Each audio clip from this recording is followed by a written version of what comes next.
No, appreciate everybody coming out today. And actually, as you look around at the folks that are assembled here, you see quite a few of the partners and the people who have really provided the collaborative spirit in our community to move housing and neighborhood redevelopment forward. And what we're here to announce today is another, what I think is another gigantic step forward, a huge leap forward in neighborhood revitalization. If you think back almost 4 years ago, Habitat, the city, Glenwood Neighborhood Association, and a variety of other entities began looking at a collaborative model on neighborhood and community revitalization. How do we bring folks together to really make a comprehensive change to a neighborhood? One model that we've, obviously the city has been working on is Front Door Pride, and what we've been doing in the Goosetown neighborhood. Habitat presented another model for us to take a look at. And I think it goes without saying that this community embraced this project.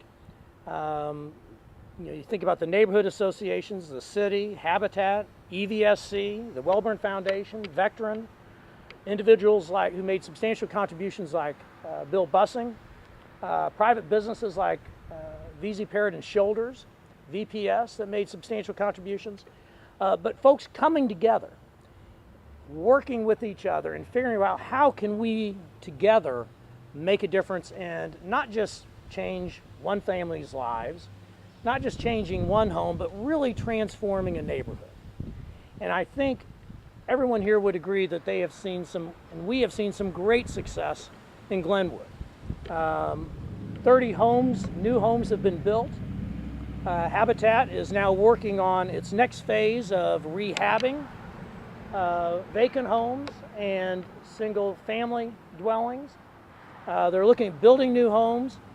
I think it goes without saying that their work in Glenwood has been an unqualified success. No question about it. Just a tremendous success story for our community.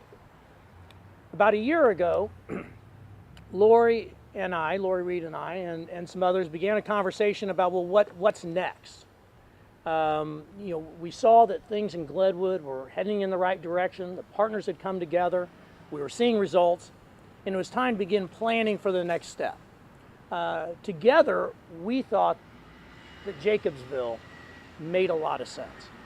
That this really would be the next stop, the next place where we could bring people together in a collaborative spirit and make a difference.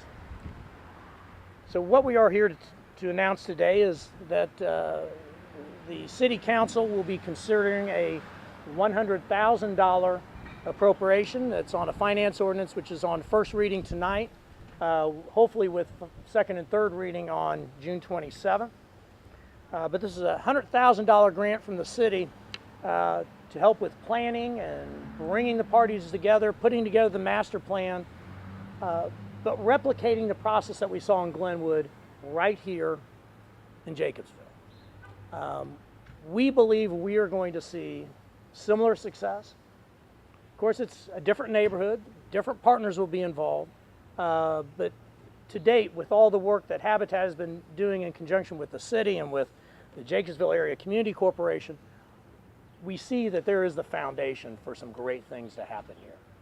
So we're excited that this grant by the city will move this project forward and allow us to see some great things happen here in Jacobville. There are a couple people, actually there are a lot of people who've been instrumental in this. I see Kathy Gray here with the EVSC, and she's been someone who has helped spearhead this initiative in Glenwood and has been very enthusiastic about doing the same thing here. But two people that have joined me at this press conference to speak are Lori Reed, the Executive Director of Habitat, and Reverend Joe Easley, who is President of the Jacobville Area Community Corporation. And I'd ask Lori to say a few words, and then Reverend Easley. Lori? Well, there's nothing quite like an endorsement of this magnitude. We've accomplished quite a bit, and I say we, and I want to emphasize we in Glenwood. It hasn't been just a Habitat deal there. It's been the entire community really buying into this idea of what we can do together with laying our sense of entitlement aside, coming together as a community, laying our vested interests aside, and really pursuing a common vision in Glenwood. What the $100,000 will do for us here in Jacobsville is really accelerate the process as we've sort of just toyed around with the idea of doing something similar in Jacobsville. Like Jonathan said, we were invited into the neighborhood, and there's nothing quite like that for Habitat to be invited in as lead convener. We'll just take on the responsibility of bringing sort of the leadership and the troops together to form and then implement a shared vision.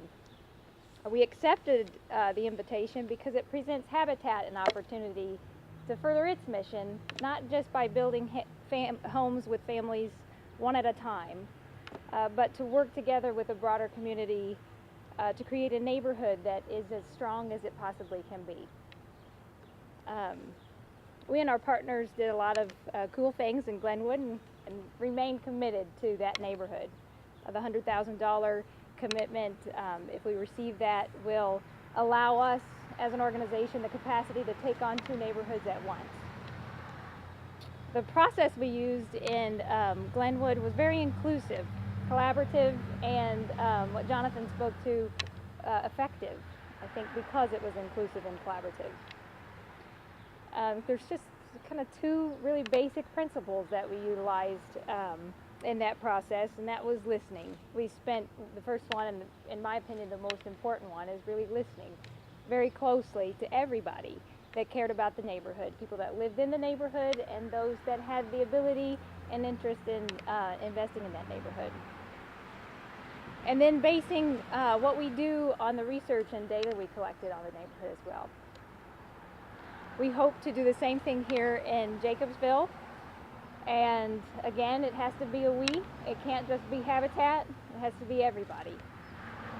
And we hope to use the process and create a tremendous amount of buy-in, which will make us effective in implementation of our shared vision. I don't know what that is yet because I haven't had enough time to talk to enough people. So we'll see. More to come about that. A little bit of a timeline. If we're awarded funding in the fall, we'll start the data collection process, continue listening. We'll accelerate the listening process, do a lot of one-on-one informal meetings, and then the data collection will be our kind of scientific approach to listening to folks. And then that first year will be a series of community discussions where we bring those that we heard and more that might be interested together in the same room where we create some shared plans. It's pretty simple stuff, but I'm super excited.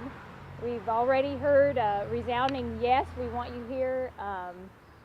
We want to participate, and we hope that continues, that kind of support continues, because if it does, we'll do some cool stuff in Jacobsville like we did in Glenwood.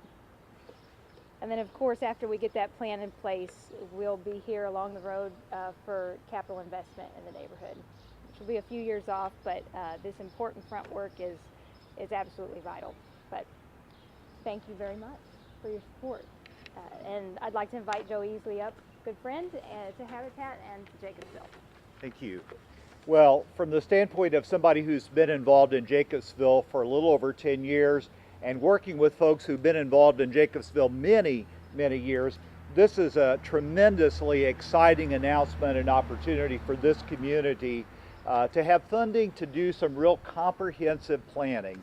I think it was 6 or 8 months ago that Stephanie Tinbarge introduced me and some others to the concept of comprehensive community economic development using a grassroots process.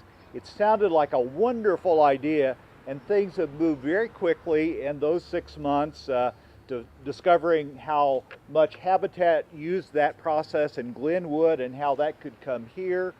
We are really excited about the announcement of the funding. We thought that was going to be piecemeal. We were going to be looking for lots of different people to put in $5,000 or $10,000 or $15,000. $100,000 from the city will really get the whole process off to a jump start. And those of us who have been involved in Jacobsville with the Jacobsville Area Community Corporation are really excited to have Habitat involved because they're a new partner in the area. They come with expertise. They've already done this. and done it well. And we're planning on working with some consultants who've done this process in other cities, and it's just a really exciting thing. As I was thinking about this day, one of my thoughts was Jacobsville, for many years, had been told, not yet. There are a lot of things that have delayed any redevelopment in Jacobsville, not yet. But today, it's now yes.